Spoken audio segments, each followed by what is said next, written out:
Okay so hello everyone, कैसे हो आप सब।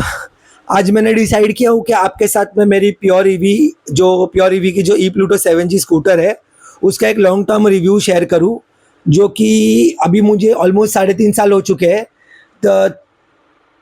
मई 2022 को मैंने परचेज़ किया था और अभी 2025 का नवंबर चल रहा है। ठीक है, तो 3.5 साल हो चुके हैं। और इन 3.5 साल में मैंने 17,000 किलोमीटर, मतलब 16,700 किलोमीटर चला चला चुका हूँ गाड़ी, मेरी स्कूटर। और इन 3.5 साल में, मतलब स्टार्टिंग के पहला साल दूसरे साल में तो मेरे को ऐसा कोई इतना कोई मतलब इशू आए उसके अंदर भी, लेकिन ना कोई मेजर इशू नहीं आया।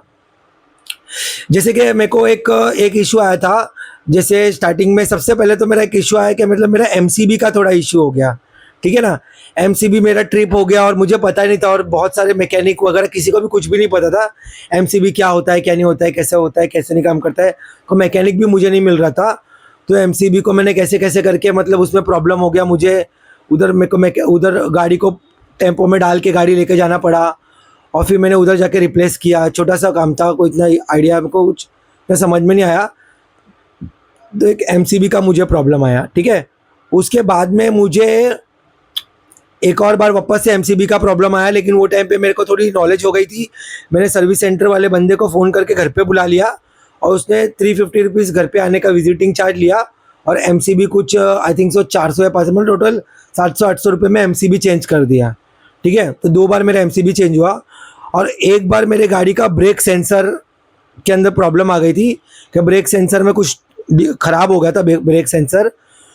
तो कुछ भी नहीं, मतलब वो एक छोटा सा एक सेंसर होता है जो आपके ब्रेक से निकल के वो कंट्रोलर की जो वायरिंग होती है उसके अंदर लगता है, और सिर्फ उसको, उसका जो कपलर था उसको उसमें से निकालना था। उसके लिए मैं वो बंदा फिर वापस आया, उसका 350 रुपीज़ उसने विजिटिंग चार्ज लिया, और उसको वो कपलर रिमूव करने का उसने 100-200 कुछ, मतलब टोटल 600 रुपये तक उसमें भी खर्चा आया।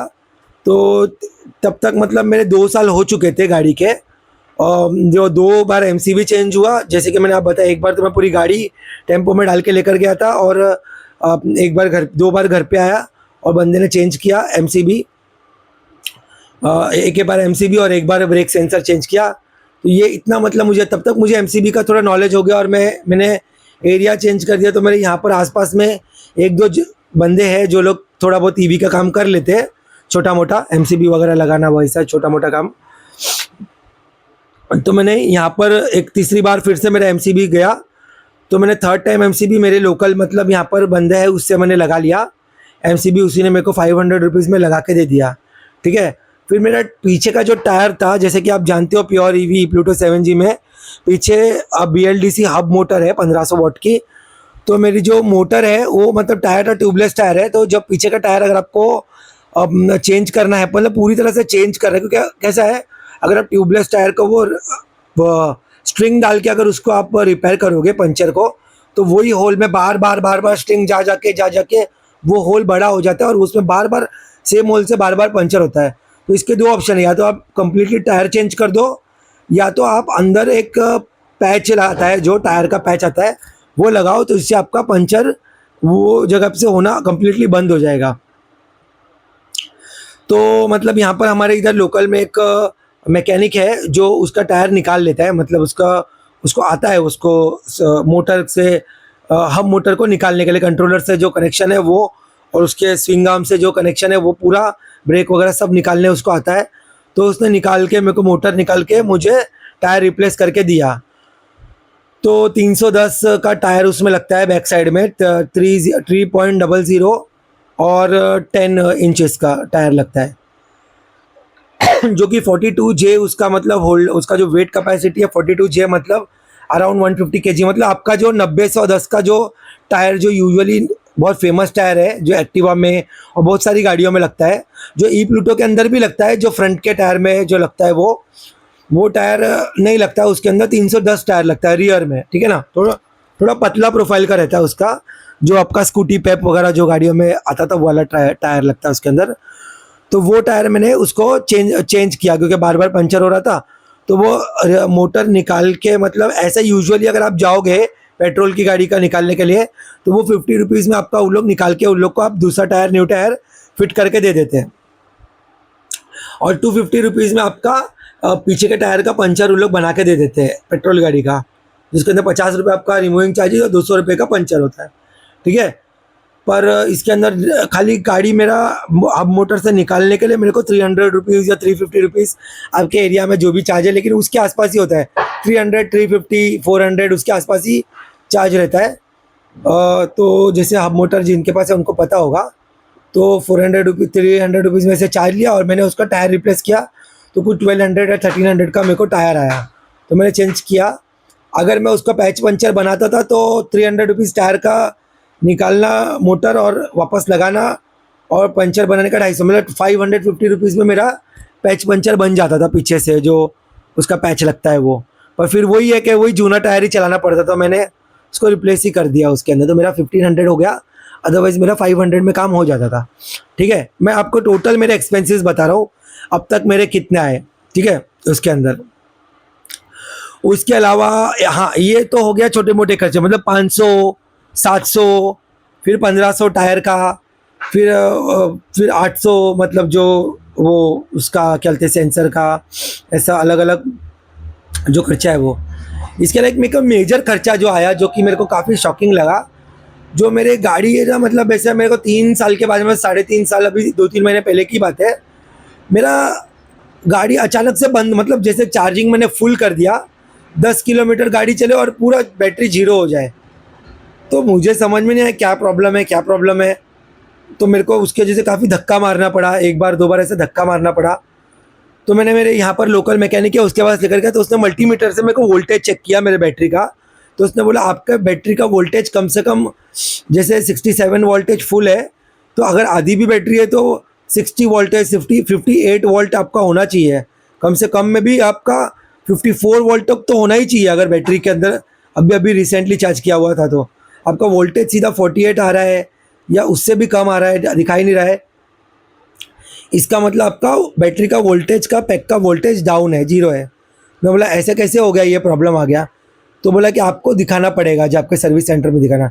और हमारी प्योर ईवी की तो आपको पता है, सब शोरूम का बंद कर करके भाग गए। मुंबई के अंदर कोई भी इसको हाथ लगाने को तैयार नहीं है, ऑथोराइज कोई हाथ लगाने को तैयार नहीं है, जो कि मैं काफ़ी डिसअपॉइंटेड हूँ ये रीज़न से, समझे कि नहीं। पता नहीं अभी भी प्योर ईवी का, जब मैं रिसेंट वो जो सेल्स रिपोर्ट्स जो आती है 1 से लेके 15 की या 1 से लेके 30 तारीख तक की, मतलब मंथली सेल्स रिपोर्ट्स या एनुअली सेल्स रिपोर्ट, उसमें प्योर रिव्यू आज भी 8 नंबर पे कैसे चल रहा है, मेरे को ताज्जुब होता है। इतनी थर्ड क्लास उसकी मतलब आफ्टर सेल सर्विस है उस हिसाब से। तो ठीक है, मतलब वो एक चीज़ है, क्या बोलते हैं, मेरे को वो चीज़ का मेरे को थोड़ा मतलब अच्छा नहीं लगा कि आफ्टर सेल सर्विस इसकी इतनी ख़राब है। तो मैंने वो लेकर उसको जहाँ से मैंने ख़रीदा था, अभी फ़िलहाल वो बंदा मल्टी ब्रांड शोरूम बन चुका है। वो हर अभी मतलब बोलते हैं ना, हर ब्रांड का वो कर रहा है।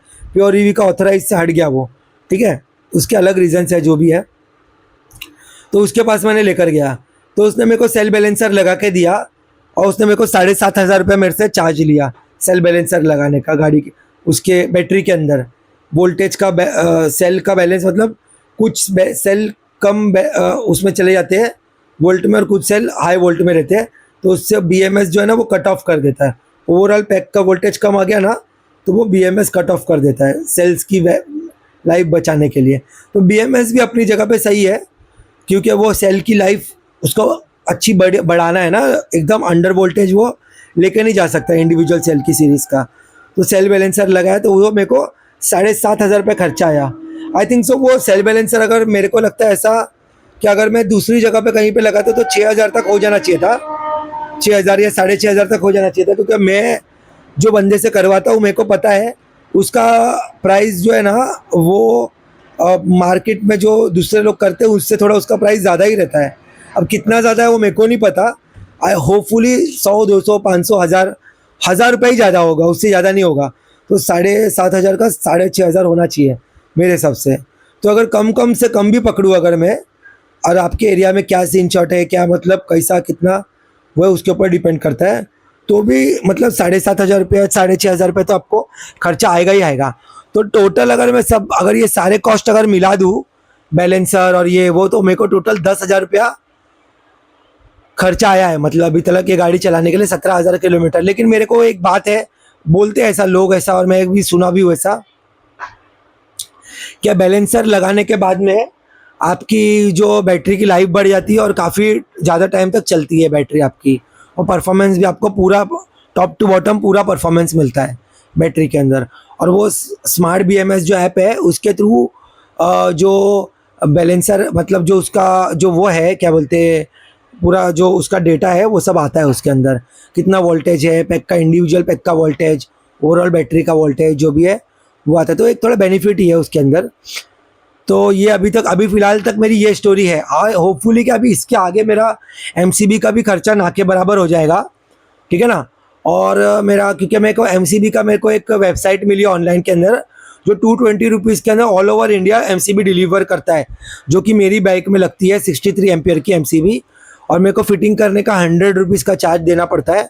तो ठीक है, मेरा 220 और 100 320 ये 350 400 पकड़ लो राउंड, ज़्यादा से ज़्यादा अपर साइड में भी अगर मैं पकड़ूँ तो उतना ही खर्चा आएगा लगता है मेरे को, 350 400 रुपया उसका खर्चा आएगा मेरे को। पहले तो मैं जो मतलब MCB का 350 बंदे को आने का 350 700 800 रुपये जो दे रहा था उससे तो बेटर ही है, 300 400 रुपये में मेरा काम हो जाएगा बस। और अगर टायर अगर ख़राब होता है तो वही कर दूंगा, क्या मतलब उसका पैच पंचर लगा के उसको इस बार चलाने की कोशिश करूँगा, कि मतलब डायरेक्टली टायर चेंज नहीं करूँगा।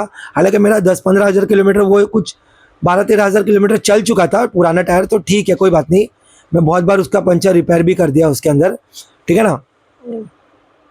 तो अभी टिल डेट तो मेरा इतना खर्चा हो चुका है, मतलब 7.5 प्लस 3.5-4 हज़ार रुपये खर्चा हो चुका है, 11-12 हज़ार रुपये खर्चा हो चुका है अभी। ये टोटल मेरा ये 3.5 साल की मैंने आपको जर्नी बताया, और ये तो मैंने ऊपर के मेनली खर्चे के मैंने आपको बताया।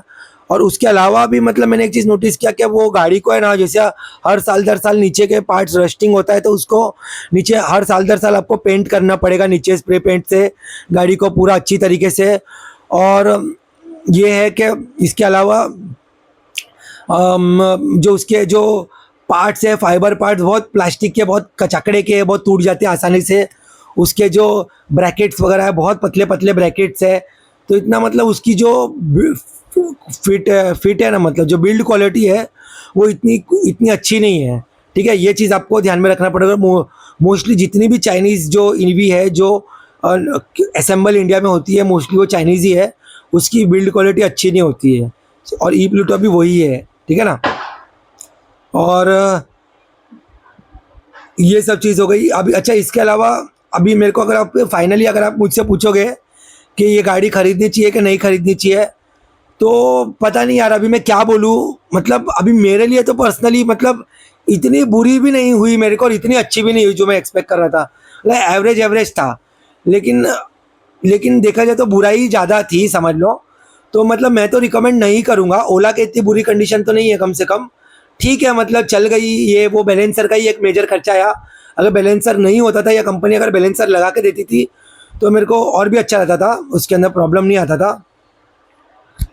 लेकिन यही मेरे को मेजर खर्चा आया। बाकी मोटर कंट्रोलर चार्जर इसमें को अभी तक कुछ भी प्रॉब्लम नहीं आया, ठीक है ना। मोटर कंट्रोलर चार्जर सब कुछ बढ़िया मतलब चला मेरा। खाली बैटरी के अंदर एक बैलेंसर का प्रॉब्लम आया, और MCB का, और जो मैं बताया ना आपको ब्रेक सेंसर वगैरह उसका आया।